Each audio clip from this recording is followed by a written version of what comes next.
এই পৃথিবী তোমার মনে রাখবেন, কেউ তোমার জন্য বসে নাই রে আব্বা। তুমি অ্যাক্সিডেন্ট করে দেখো, পিছনের গাড়ি থামে না, সাইড দিয়ে যায় না।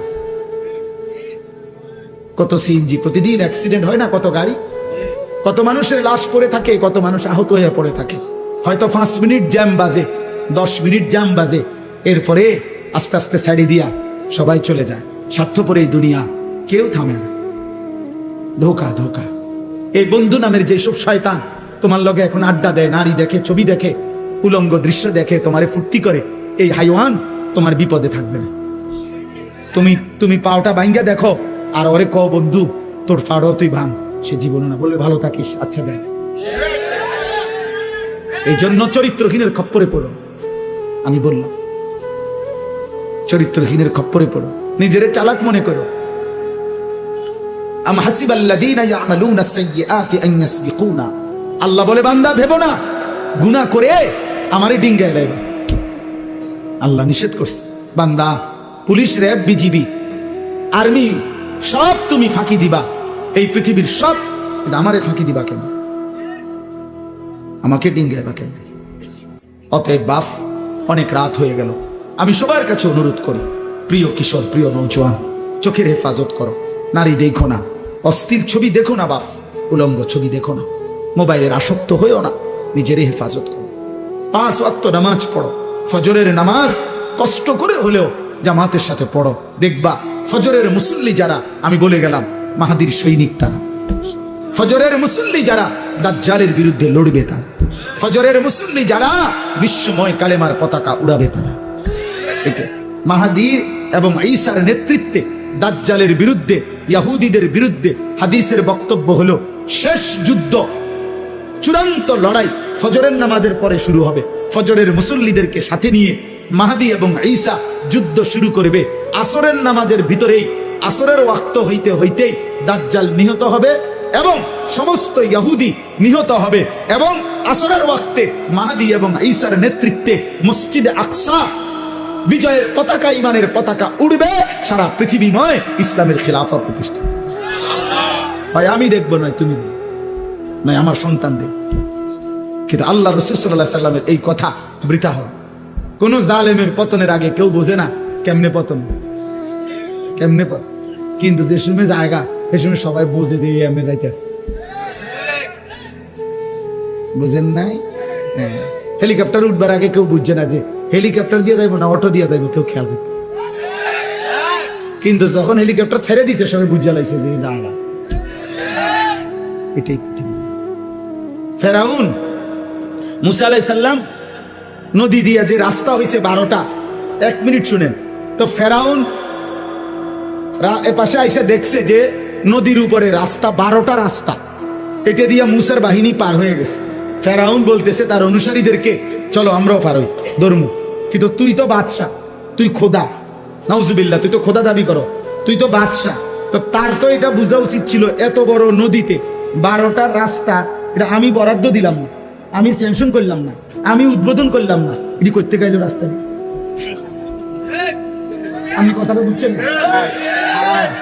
তোর তো এটা বোঝা দরকার আগে। তো কিরে কিরে এটি কে করলো আমার এলাকা? আমি কো আল্লাহ বলে না, ব্যাক কল আইবা না, মুসার রঙে রঙে আসো, সামনে আগাও, আগাও না, এখনই না বুঝবা রাস্তা করতে গাইছে। এরপরে ডুবে গেছে কিনা বলেন? এই জন্য বুঝে কোন জালেম পতনের আগে বুঝে না পতন কিভাবে, কোন পাপী জানে না। আমি আল্লাহ ওয়াদা দিলাম, ইতিপূর্বেও যারা আমি আল্লাহকে মেনে নিছে, এখন আপনাকেও মানছে, কোরআনকেও মানছে, আমি আল্লাহ ওয়াদা দিলাম তাদের প্রত্যেকটি নেক আমলের বিনিময় আমি আল্লাহ দ্বিগুণ দ্বিগুণ, ডাবল ডাবল নিয়ামত, পুরস্কার, প্রতিদান দিতে থাকব, সওয়াব দিতে। তাদের প্রত্যেক আমলের ডাবল ডাবল নেকি, প্রত্যেক আমলের কি। এজন্য পূর্ববর্তী দিন যদি কেউ ইয়াকিনের সাথে মেনে আবার ইসলাম গ্রহণ করে, কালেমা গ্রহণ করে, কোরআন গ্রহণ করে, আল্লাহ বলেন তার প্রথম পুরস্কার হলো তার সব আমল ডাবল ডাবল নেকি। আল্লাহ বলেন, এ দেখেন আরেকটু, আল্লাহ বলে বন্ধু এরা তো আগেও ইমানদার ছিল, এখনো আবার ইমানদার হইল, এ কারণেও তাদের নেকি দ্বিগুণ দ্বিগুণ। কিন্তু শুধু এই কারণে না, তাদের মধ্যে আরো কিছু গুণ আছে। এবার আল্লাহ এই গুণগুলোর প্রশংসা করতেছে, যে এদের মধ্যে আরো কিছু গুণ আছে, এই গুণগুলো কারণেও আমি আল্লাহ কিয়ামত পর্যন্ত যার মধ্যেই থাকবে তাদেরকেও আমি আমার নেকি দ্বিগুণ দ্বিগুণ দিতে থাকবো। বিমা সাবারু, তারা আমি আল্লাহর হুকুমের উপরে সবর করেছে, ধৈর্য ধারণ করেছে। একবার বলেছি ঈসা নবীকে মানো, মানছে। এখন বলছি আখিরি নবীকে মানো, মানছে। একবার বলছি ইনজিল মানছে, আবার বলছি কোরআন মানতে, এখন তারা কোরআন মেনে নিছে। তাহলে তারা আমার হুকুমের উপরে ধৈর্য ধারণ করেছে। অতএব যে আমার হুকুমের উপরে ধৈর্য ধারণ করে আমি তার নিয়ামত, তার নেকি, তার পুরস্কার দ্বিগুণ দ্বিগুণ দিতে থাকবো। 2, ওয়ায়াদরাউনা বিল হাসানাতিস সাইয়্যিআহ, তাদের একটা বড় স্বভাব, তারা যেই কোনো মন্দ আচরণের জবাবে উত্তম আচরণ দ্বারা সেটা প্রতিহত করে। এটা তাদের, এজন্য তাদের পুরস্কার দ্বিগুণ। আর এই গুণ যার মধ্যে থাকবে, মন্দ আচরণের জবাবে যে উত্তম আচরণ করবে মানুষের সাথে, আমি তাকেও দ্বিগুণ দ্বিগুণ নেকি দিতে থাকবো। 3 নাম্বার, অমিম্মা রাযাকনাহুম ইউনফিকুন, আমি আল্লাহর দেওয়া রিজিক থেকে তারা আমার পথে সাদাকা করছে, দান করছে, এ কারণে তাদের পুরস্কার দ্বিগুণ দ্বিগুণ।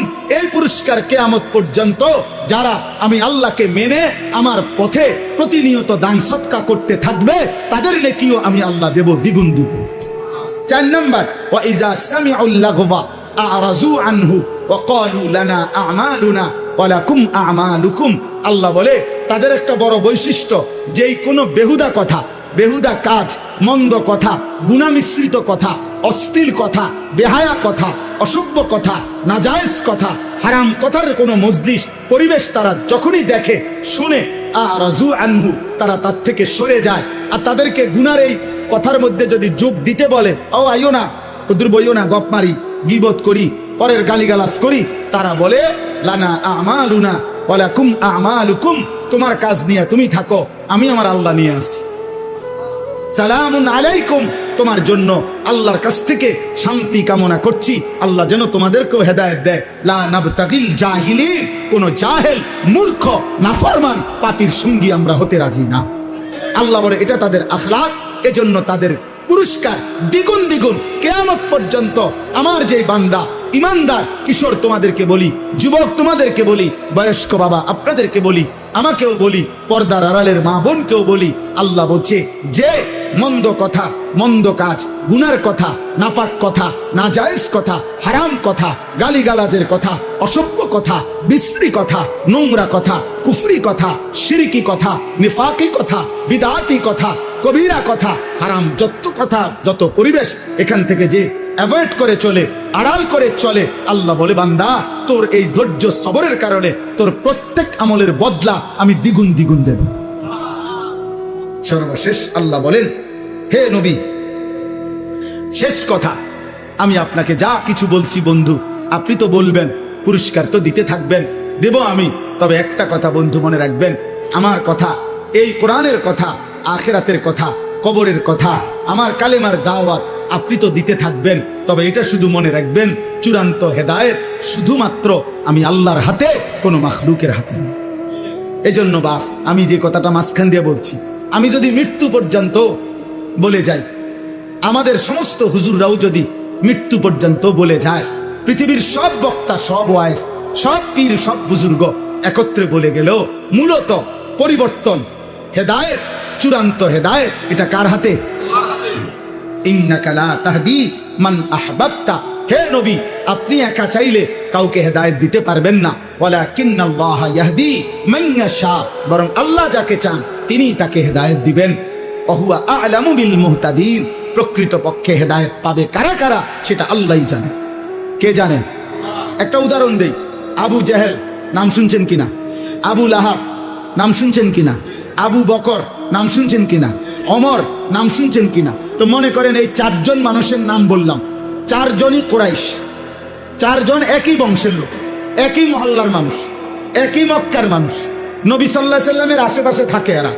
আল্লাহ তাআলার দায়িত্ব নিয়ে পেয়ে নবী সাল্লাল্লাহু আলাইহি সাল্লাম কালেমার দাওয়াত, ইমানের দাওয়াত আবু জেহেলকেও দিছে, আবু লাহাবকেও দিছে, আবু বকরকেও দিছে, ওমরকেও দিছে। কিন্তু আসমানওয়ালা রব আল্লাহ বলছে, বন্ধু আবু বকরকে আমি নিলাম, আবু জেহেলকে নিলাম না।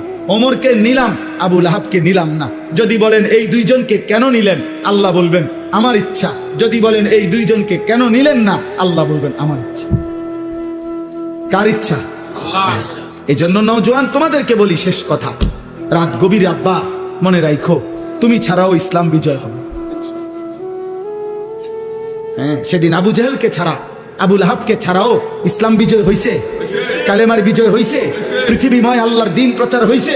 অতএব অতএব আমরা এতটুকুই শুধু যে আমরা বলি, আমাদের জিম্মাদারি এটাই, যত চিৎকারি করি, যত আহাজারি করি, যত চোখের পানি ফেলি, ফায়সালা কোথায়? কোথায়? খালাস, আমরা এই আশায় আছি যে ফায়সালা তো আসমানওয়ালা দিবে। অতএব মাহদী আসবে, দাজ্জাল বের হবে, ইসলামের বিজয় হবে, দাজ্জালের পতন হবে, ইহুদিদের পতন হবে, পৃথিবীময় ইসলামের খেলাফত উড়বে, কালেমার পতাকা উড়বে। খোদার কসম, আগামী দিনে আরেকবার কসম খোদার, নবী বলছে যদি ইসরাফিলের ফু দিতে আর একদিনও বাকি থাকে কিয়ামতের, তবুও মাহদী আসবে, দাজ্জাল বের হবে, যুদ্ধ হবে, ঈসা আলাইহিস সালাম আসমান থেকে নেমে আসবে, ইহুদিদের শেষ বেঈমানের পতন হবে, মৃত্যু হবে, আল্লাহর কালেমা, ঈমানের পতাকা, ইসলামের খেলাফা সারা পৃথিবীময় আরেকবার প্রতিষ্ঠিত হবে। খোদার কসম, এটা আখিরি নবীর ফয়সালা। নবী সাল্লাল্লাহু আলাইহি সাল্লাম এটা বলেছেন। অতএব ইমানদার যুবক, দ্বীনের জন্য, মাহাদির জন্য, ইসলামের জন্য, কালেমার জন্য কয়জন লাগবে? এই ফয়সালা কার হাতে? কারে নেবে এই ফয়সালা কার হাতে? অতএব চরিত্রহীন যুবক, লম্পট যুবক, নারী, অশ্লীল ছবি, জিনা ব্যভিচারের দৃশ্য দেখে তোমরা যারা আছো, মনে করো না তোমার মতো অপদার্থের জন্য ইসলাম আটকায় যাবে। তোমার মতো আকামলা ছাড়াও ইনশাআল্লাহ ইসলামের বিজয় হবে। কিছুদিন আগে সে বলছে যে এই পৃথিবীতে যার কাছেই একটি বড় মোবাইল আছে, এই নেতানিয়াহু বলছে, হ্যাঁ, সে বলছে যার হাতে একটা বড় মোবাইল আছে সারা পৃথিবীর, মনে রাখতে হবে তার হাতেই আমাদের টুকরা আছে। বুঝেন নাই? বড় মোবাইলের পার্টস, কোনো না কোনো পার্টস, বুঝে নাই হিসাব ভাইয়া? ওরা আমগরে কেমনে আটকাই লাইছে। আমাদের চুল, আমাদের চেহারা, সন্তান আমার মুসলমান, বাপ মুসলমান, মা মুসলমান, চুল দিকে তাকাইলে বোঝা যায় সে বেঈমান। সারাদিনের চলাফেরা দেখলে বোঝাই যায় সে বেঈমান। নবী সাল্লাল্লাহু আলাইহি সাল্লাম তো স্পষ্ট বলছে, নবীজির লোকে আপনি রাগ করতে পারবেন? তো নবীজি তো বলছে মান তারাকা সালাতাম মুতাআম্মিদান ফাকাদ কাফারা, যে ইচ্ছে করে নামাজ ছেড়ে দিল সে কাফের হয়ে গেল। তো এর ব্যাখ্যা তো আছে, কিন্তু ব্যাখ্যা তো পরে, শাব্দিক তর্জমা তো ফাকাদ কাফারা। এই ছেলে বেটা, মুসলমানের বাচ্চা, শোন বেটা, মুমিনের সন্তান, রক্তে যদি এক ফোঁটা ঈমান থাকে আল্লাহকে সিজদা দিও। নবী বলছে, রাহমাতুল লিল আলামিন নবী বলছে, দয়ার মায়ার সাগর নবী বলছে, বেনামাজি তুই মনে রাখিস তোর হাসর হবে ফেরাউনের সাথে। বলে নাই? বলে নাই? কারুনের সাথে, হামানের সাথে, উবাই ইবনে খালাফ, মক্কার কুরাইশদের সবচেয়ে নিকৃষ্ট কাফের, তার সাথে। এখন আপনি কি বলেন? একটা ছেলে বলো ভাই, তুমি তোমারে বেনামাজির সেজদা নাই, তোমারে দাঁড় করাইছে ফেরাউন নমরুদের লগে, কারুন হামানের লগে, ওইখান থেকে ডাইকে আইনা আলগায় তোমারে জান্নাত দিয়ে লাগবে। হ্যাঁ, আর তো তখন হেরা কি করবো? লগের হেরা কথা বুঝেন নাই? ওরা বলবো মা এটা কোন বিচার? দাঁড়াইলাম এক লগে, আমি যদি হেরে নেই জ্ঞান, আমরা কি? আমরা কি? যদি বিবেক থাকে কারো, ভাই না, সুপারিশ মামুর বাড়ি না, হাউজে কাউসারের ফানি সাপকলের ফানি না, ট্যাপ ছেড়ে দিলেই ফানি বাইরে হয়, এরম না। সুপারিশ নিতেও খোদার কসম কাগজপত্র দেখাইতে হবে, ফাইলপত্র দেখাইতে হবে, আমলনামা দেখাইতে হবে। হাউজে কাউসারের পানি নিতেও কাগজপত্র কি? বোঝেন নাই কথা? আমলনামা দেখাইতে হবে, আমলনামা দেখাইতে হবে। কি দেখাবেন ভাবেন? নবী সাল্লাল্লাহু আলাইহি সাল্লাম যখন আমলনামা দেখবে আর বলবে, উম্মত এটা তোমার নাম আনিসুর রহমান, 30 বছর সুদ খাইলা, আমার উম্মত 365 দিনে কোনোদিন ফজরের নামাজ পড়ো নাই, তুমি আমার উম্মত। 60 বছর বয়সে বিড়ি সিগারেট খাইলা, তুমি আমার উম্মত। 60 বছর বয়সও গালি ছাড়া কথা বলো না, তুমি আমার উম্মত। 50 বছর ধরে নাটক, সিনেমা, নর্তকীর ছবি দেখো, তুমি আমার উম্মত। এটা আমার উম্মতের আমলনামা? আমি সর্বশ্রেষ্ঠ নবী, তুমি আমার শ্রেষ্ঠ উম্মত, শ্রেষ্ঠ উম্মতের এই আমলনামা? নবী বলবেন, আমার কেমনে বেইজ্জতি করলাম উম্মত, আমি কেমনে আমার মালিকের সামনে এটা দেখাবো কেমনে যে রব্বুল আলামিন এটা আমার উম্মতের আমলনামা? বলে, বলো না ভাই, একটা ছেলে বলো, একজন বদলাও, একজন বদলাও দোস্ত, একজন বদলাও, একজন ফিরে আস। আমি তো শুরুতেই বলছি আমি নির্বাচনের প্রার্থী না, আমার কোনো মার্কা নাই, ভোটের আশায় আসি নাই, আখিরাতের আশায় আসছি, আখিরাতের আশায়। মজার কথা শুনবেন আপনি, আমি আছি সারা দিনে ভাত খাইনি, আমার ব্যস্ততা আমার এখনো খাওয়ার সুযোগ দেয়নি। অন্য কিছু খাইছি, গাড়িতে বসে ভবন খাইছি, কলা খাইছি, এমনি সময় কুলাইতে পারছি। এই রাস্তার ভয়ে, জ্যামের ভয়ে আমার মাগরিব রাত বয়ান ছিল মাধবপুর, ওইখানে মানে ফেরেশানি যে ধরতে পারতাম না মাহফিল, চারিদিকে বারবার শুনতেছি আশুগঞ্জ, তারপরে বিশ্ব রোড, চারিদিকে জ্যাম, মাধবপুর। এই জন্য দুপুর বেলাই রওনা দিছি জোহরের পরে। খুব খিদা লাগছে, এটা বলতেছি না, মানে বুঝাইলাম জিন্দিগির একটা নেশায় থাকি, ভাবি যে একজন সন্তানও বদলাবে ইনশাআল্লাহ। আমরা হতাশ না, আমরা হতাশ না, ইনশাআল্লাহ আমাদের মুসলমানের সন্তান ফিরতেছে, আল্লাহর দিকেই ফিরছে, আলহামদুলিল্লাহ। শত শত ছেলে ফিরছে। এজন্য দোস্ত, আল্লাহ তাআলা রাত গভীরে আমি শেষ করলাম, আল্লাহ তাআলা বললেন, কুল লিল মুমিনিনা, হে নবী আমার, আপনি আমার সমস্ত ঈমানদার পুরুষদেরকে বলে দেন, জওয়ান হোক বুড়া হোক, আমি আল্লাহর আদেশ শুনায়ে দেন, ইয়াগুদ্দু মিন আবসারিহিম, তারা যেন সকলেই ভিন নারী, যে নারী দেখার অনুমতি নাই, ভিন নারী থেকে, হারাম দৃশ্য থেকে তারা যেন তাদের চোখ নামিয়ে রাখে। এজন্য স্পষ্ট শরীয়তের বিধান, 1 নাম্বার হলো, যে নারী দেখার অনুমতি নাই, প্রিয় বন্ধু, মোবাইলে কিংবা টেলিভিশনে কিংবা রাস্তায় কিংবা বাড়িতে উঠানে কোথাও তাকে দেখার অনুমতি নাই, আল্লাহ বলছে চোখ নামা। 2 নাম্বার, কারো সতর দেখার, পুরুষের সতর যেটুকু, এটুকু পুরুষ হয়েও দেখার অনুমতি নাই, নারীর সতর দেখার অনুমতি নাই। আল্লাহ বলেন চোখ নামা, চোখ নামা, চোখ নামা। জওয়ান ছেলে তুমিও চোখ নামাও, বুড়ো চাচা আপনিও চোখ নামাও, আমিও চোখ নামাও। ওয়াহফাজু ফুরুজাহুম, আল্লাহ বলেন আমার ঈমানদার বান্দাদেরকে বলেন তারা যেন প্রত্যেকে নিজেদের লজ্জাস্থানও হেফাজত করে, জিনা যেন না করে, ব্যভিচার যেন না করে, পুরুষে পুরুষে কোনো অপকর্ম যেন না করে, পুরুষে নারীতে যেন কোনো অপকর্ম না করে, নারী নারী যেন কোনো অপকর্ম না করে, নিজের হাতকে যেন অপকর্মে নাপাক ব্যবহার না করে, যেই কোনো রকমে নিজের হারাম যৌন চাহিদা যেন পূরণ না করে। আল্লাহ বলছে, বিনিময়ে আল্লাহ একটা মজার ওয়াদা দিছেন।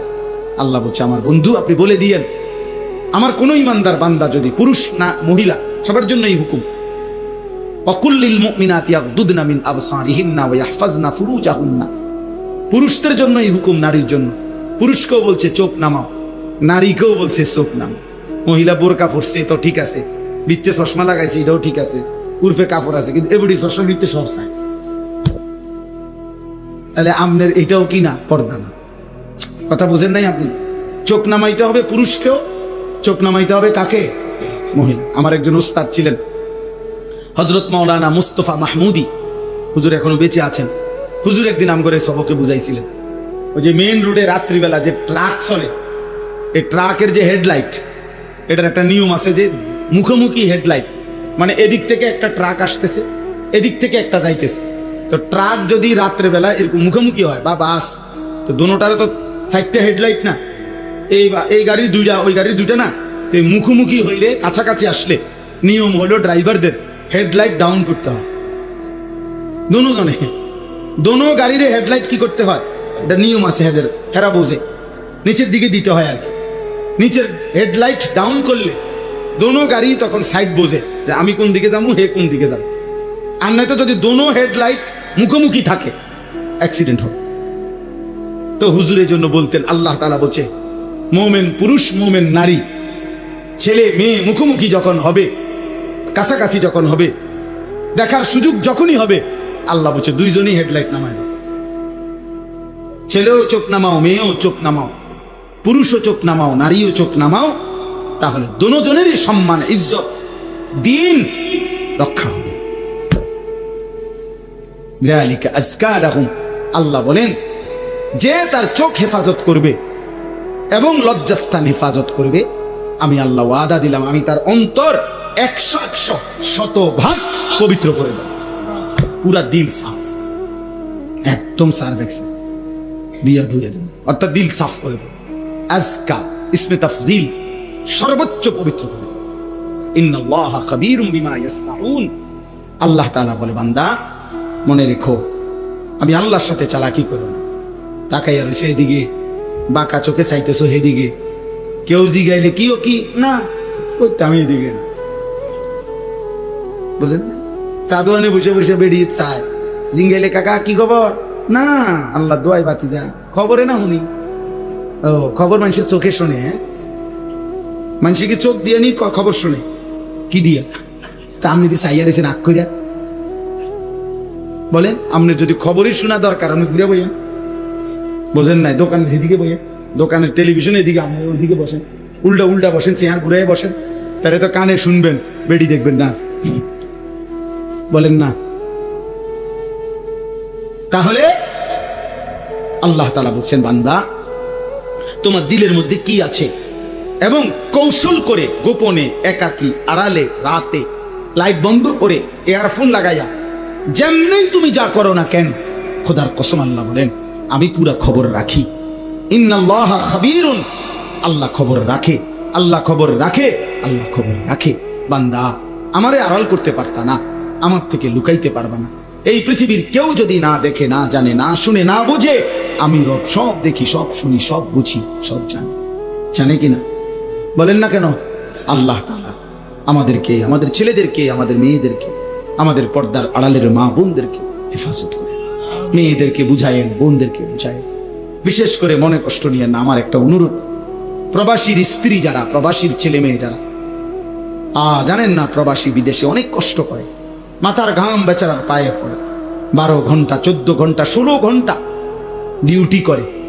এই এত লম্বা ডিউটি করে কষ্টে জমানো টাকা বুকে বাইন্ধা স্ত্রী সন্তানের জন্য বাড়িতে পাঠায়।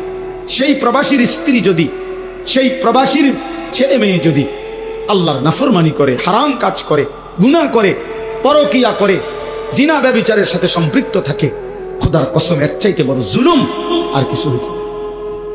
তোমার জন্য এই স্বামী বেচারা আজকে 12 বছর 16 বছর সে তার সমস্ত সুখ কোরবানি করে সে বিদেশের মাটিতে পড়ে আছে একা, আর তুমি বোন বাজারে বাজারে ঘুরো, তুমি বাজারে বাজারে। আল্লাহ আমাদেরকে হেফাজত করে। দান সাদাকা একটি আমল, নামাজ একটি আমল, রোজা একটি আমল, হজ একটি আমল, যাকাত একটি আমল, জিকির একটি আমল, কোরআন তিলাওয়াত একটি আমল। জান্নাতে যাইতে হলে সবটি করতে হবে। দুনিয়ায় 2টা-4টা ভালো কাজ করলে জনদরদি হওয়া যায়, এটা খুব সহজ। সমাজসেবক হওয়া খুব সহজ। এইগুলোই আমরা সপ্তাহখানিক রোডের মধ্যে বালু হালাইলে, সুরকি মুরকি দিয়া গাতা গুতা ফুরাইয়া দিলে আমরা মানুষ এগুলা বলবে এই জনদরদি সমাজসেবক। কিন্তু আখিরাত এত খামখেয়াল না, আখিরাত এত খামখেয়াল না। আখিরাত মামুলি না আব্বা, শুধু কয় টাকার দান সাদাকা নয়।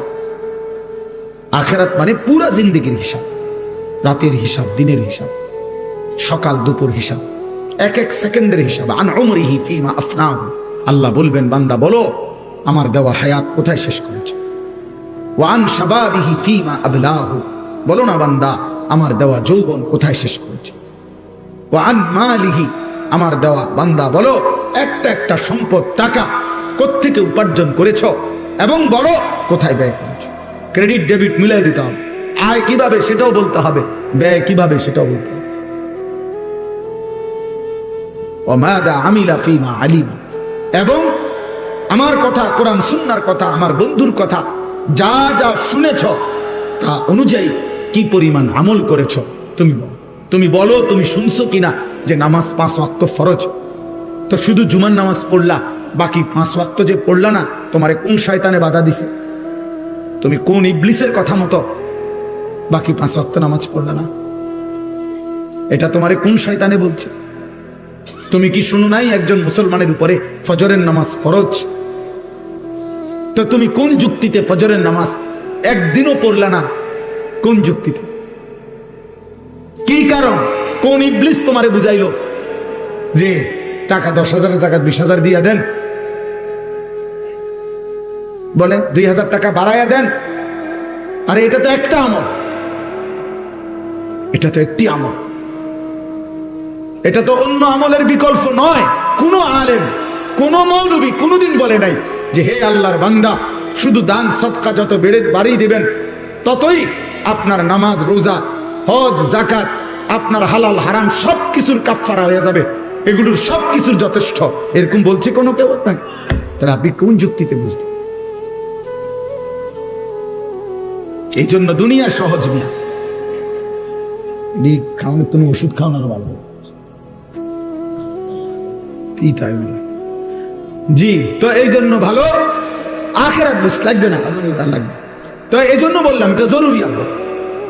আমি 10 বছর এই মসজিদে আমার কমপক্ষে মুসল্লিদেরকে আল্লাহর কাছে আমি বলতে পারবো ইনশাআল্লাহ, আমার আমল নামা চেক করলে আমি আমার মুসল্লিদেরকে শতবার বলে গেছি।